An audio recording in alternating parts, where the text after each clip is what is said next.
जंगल में ऑटो चलाने वाला बंटी कबूतर रहता था। एक बार की बात है, बंटी कबूतर रात में सवारी छोड़ने के लिए काफी दूर आ जाता है। तभी उसे रास्ते में एक चिड़िया दिखाई देती है। अरे ये कितनी खूबसूरत चिड़िया है। अच्छा है वापसी में सवारी मिल गई। पूछता हूँ उस चिड़िया को कहाँ जाना है। रुको रुको ना। हाँ चिड़िया बहन बोलो कहाँ जाओगी तुम? जहाँ आप जाएंगे वहाँ जाऊंगी मैं। चिड़िया बहन मैं तो अपने घर जाऊंगा। चलिए आप बैठ जाइए, मैं आपको रास्ते में छोड़ दूंगा। जरा जगह तो दीजिए, जब भी तो बैठूंगी मैं। अरे चिड़िया बहन आप पीछे बैठिए जहाँ सवारी बैठती है। उसकी ये बातें सुनकर बंटी कबूतर को बहुत अजीब लगता है। तभी उसकी नजर उसके पैरों पर पड़ती है। उसके पैर उल्टे होते हैं, जिसे देखकर वो डर जाता है। अरे भागो भागो रे भागो भैया। कहाँ जाएगा तू बचकर बंटी कबूतर? आज तो तुझे छोड़ूंगी नहीं। कितने दिनों बाद मेरी प्यास बुझेगी।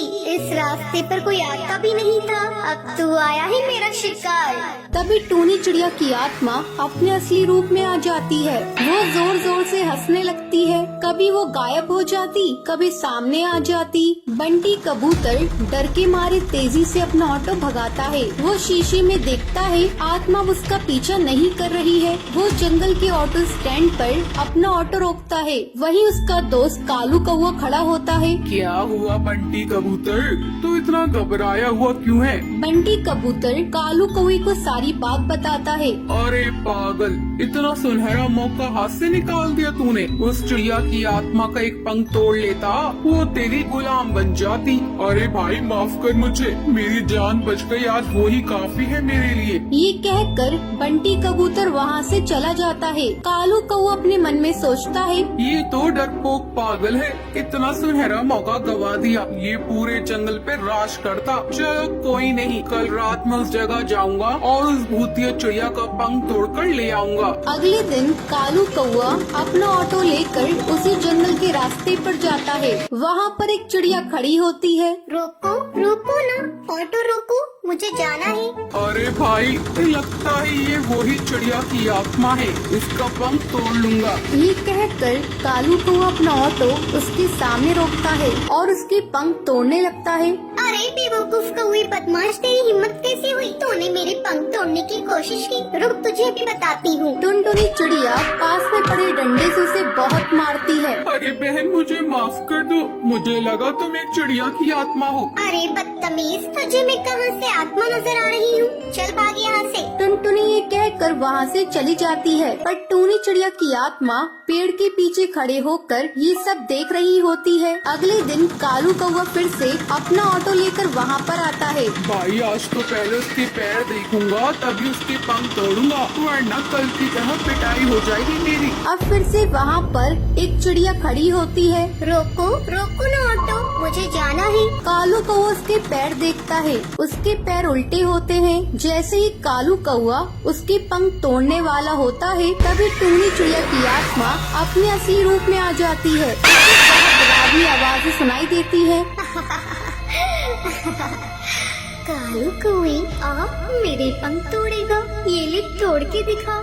टूनी चिड़िया की आत्मा कभी उसके सामने आ जाती, कभी उसके पीछे। वो उसे बहुत मारती है। मुझे माफ कर दो चिड़िया की आत्मा, मैं आगे से कभी भी ऐसा नहीं करूँगा। मुझे जाने दो, मत मारो। क्यों छोड़ दूं तुझे? तो जैसे मन चले बदमाश पक्षियों को मारना ही तो मेरा लक्ष्य है। तुम जैसे लालची पक्षियों को जीने का कोई हक नहीं।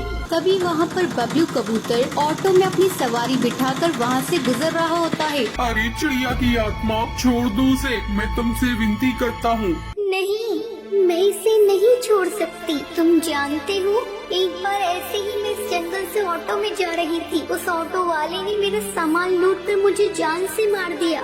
जब से जो भी मुझे लालची पक्षी दिखाई देता है, मैं उसे जान से मार देती हूँ। तभी सुंदरी कौवी बोलती है, अरे टोनी चिड़िया तुम सही कह रही हो, तुम्हारे साथ गलत हुआ है, लेकिन तुम भी सही नहीं कर रही हो। ना जाने कितने पक्षियों को तुम मार रही हो। वो सब उसे बहुत समझाते हैं। वो कालू कौवे को छोड़ देती है। मुझे माफ कर दो, तुम सब सही कह रही हो। मैंने अपने इंतकाम काम पूरा करने के लिए ना जाने कितने पक्षियों के परिवार को तोड़ा है, पर अब नहीं।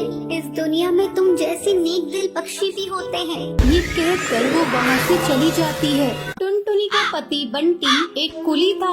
वो नदी पार से आने वाले पक्षियों के सामान को इधर से उधर करता था। एक दिन जब बंटी काम पर जा रहा था, तब टुनटुनी उससे कहती है, अजी, अपनी सेहत का भी ध्यान रखा करो। सभी किसी न किसी दिन छुट्टी लेते हैं, लेकिन तुम तो रविवार को भी काम करते हो। अरे पगली, अगर काम नहीं करूँगा तो घर कैसे चलेगा? तू तो माँ बनने वाली है, बच्चों का खर्चा बढ़ेगा। अगर काम नहीं करूँगा तो अपने बच्चों को अच्छी जिंदगी कैसे दूंगा? आपसे तो बात करना ही बेकार है। ये लीजिए पोटली, इसमें मैंने रोटी और चावल रख दिए हैं, समय से खा लीजिएगा।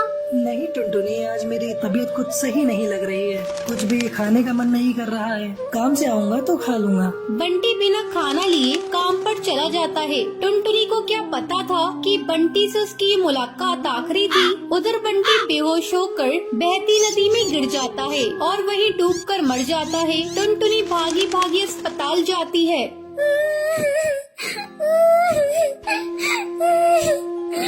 बंटी, ये क्या हो गया?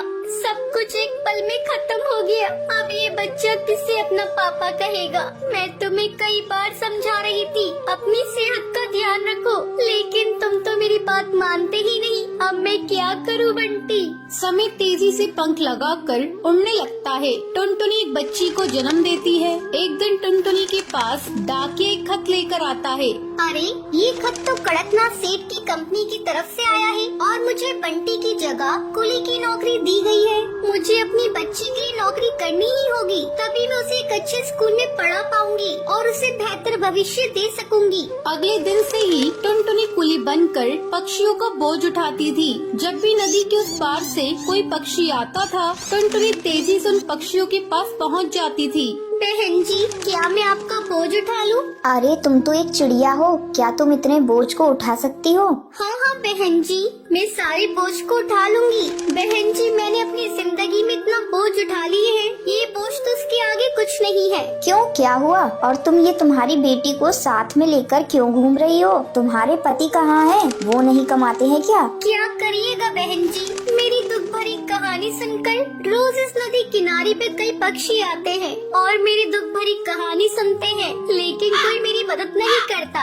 अरे तुम मुझे तो बताओ, मैं तुम्हारी जरूर मदद करूंगी। क्या बताऊं बहन जी, मेरे पति की मौत इसी नदी में डूबकर हो गई थी। उसके बाद से मैं यहाँ कुली की नौकरी कर रही हूँ। देखो टुनटुनी, जब तुम्हारी बेटी थोड़ी बड़ी हो जाएगी तो उसको मेरे स्कूल में डाल देना। मैं उसे पढ़ा लिखा कर एक अफसर बनाऊंगी। मैं तुम्हें अपना पता दे देती हूँ। वो बुलबुल चिड़िया टुनटुनी को अपना पता दे देती है। इसी तरह कई साल गुजर जाते हैं। एक दिन जब टुनटुनी अपना घर साफ कर रही थी, तभी उसे उस बुलबुल का दिया हुआ पता मिलता है। अरे, ये पता तो वही है जो मैडम जी ने मुझे नदी किनारे पर दिया था। मैं तो बिल्कुल भूल ही गई थी। अब मैं अपनी बेटी को लेकर मैडम जी के स्कूल में जाऊंगी और उसे वहाँ पढ़ाऊंगी। टुनटुनी अपनी बेटी को लेकर उस पते पर पहुँचती है।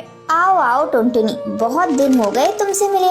मैडम जी, ये देखिए, मैं अपनी बेटी को अपने साथ लेकर आई हूँ। मैं चाहती हुई पढ़ लिख कर एक अफसर बन जाए, इसे मेरी तरह जीवन में संघर्ष न करना पड़े। हाँ हाँ टुनटुनी, तुम निश्चिंत रहो, मैं तुम्हारी बेटी को अच्छी तालीम दूंगी। तुम्हें एक दिन इस पर गर्व होगा। टुनटुनी अपनी बेटी का एडमिशन उस मैडम जी के स्कूल में कराकर निश्चिंत हो जाती है। उसे इस बात की खुशी थी, उसकी बेटी को उसकी तरह जीवन में संघर्ष नहीं करना पड़ेगा। तो ये थी आज की कहानी। क्या आपको पता है कालू कौवा बंटी कबूतर से चिड़िया की आत्मा का क्या तोड़ने के लिए कहता है? अगर आपको पता है तो आप हमें कमेंट करके जरूर बताएं। अगर आपको ये वीडियो पसंद आई हो तो इसे लाइक और ऐसी कहानियाँ देखने के लिए मेरे चैनल को सब्सक्राइब करना न भूलें।